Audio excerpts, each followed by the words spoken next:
This video is just sharing some of my experiences using MIDI controllers or using the internal switches to change patches on the MK-300. Using the mode program Change A on the Chocolate Plus and a TRS MIDI cable, I was able to change banks and patches on the MK-300.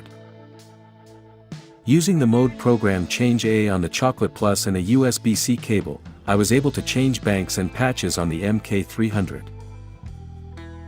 Using the mode program Change A on the Chocolate Plus and Bluetooth, I was able to change banks and patches on the MK-300. My original thought for the FCB 1010 was to configure the top pedals for changing patches and the bottom pedals for turning off and on different effects. I can then program different banks to cover additional patch groups. I used the FCB 1010 Manager application to configure the FCB 1010.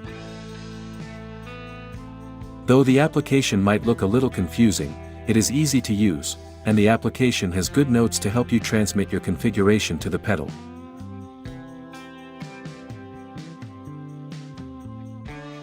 When using the Behringer FCB 1010, I realized after using it, when I move to a patch the FCB 1010 has no way of knowing when an effect is on or off, it is just programmed to send a CC number that turns the effect on or off. For example, if you configure footswitch number 2 on the FCB 1010 to send an off for the first press and then on for the second press, then if you go to a patch where the distortion effect is already off, the first time you press the footswitch number 2, nothing changes.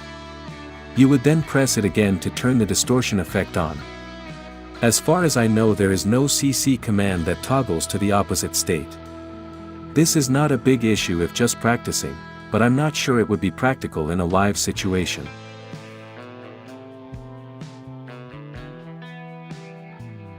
When using the external switches, I thought I noticed a smidge of latency, especially when using the Chocolate Plus with a USB-C cable. It is difficult to be super precise with measuring the latency and pushing a button. I did a rough test by recording a loop and pushing the button to change the patch on the same beat count. I'll show a video I recorded from each example and hopefully you can see in the video how fast or slow it takes the patch to change. At the end, I'll give some rough latency measurements. In the video recordings, some of them have some extra noise in the background, apologies for this. Since I wasn't focused on pristine audio, I didn't overly worry about it at the time, but it ended up being louder than I anticipated. Nonetheless, I think you will still be able to get a sense of the latency from the videos.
The measurements aren't super scientific, but I think it gives you a rough idea how fast each method switches.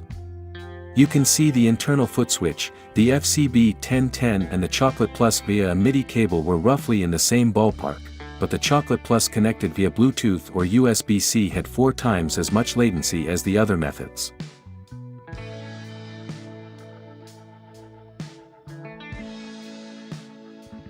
The last observation I noticed is when changing patches, it appears the MK-300 is programmed or configured to silence the output and swell into the next patch sound, even if you stay on the same patch. I wish this could be changed in the settings.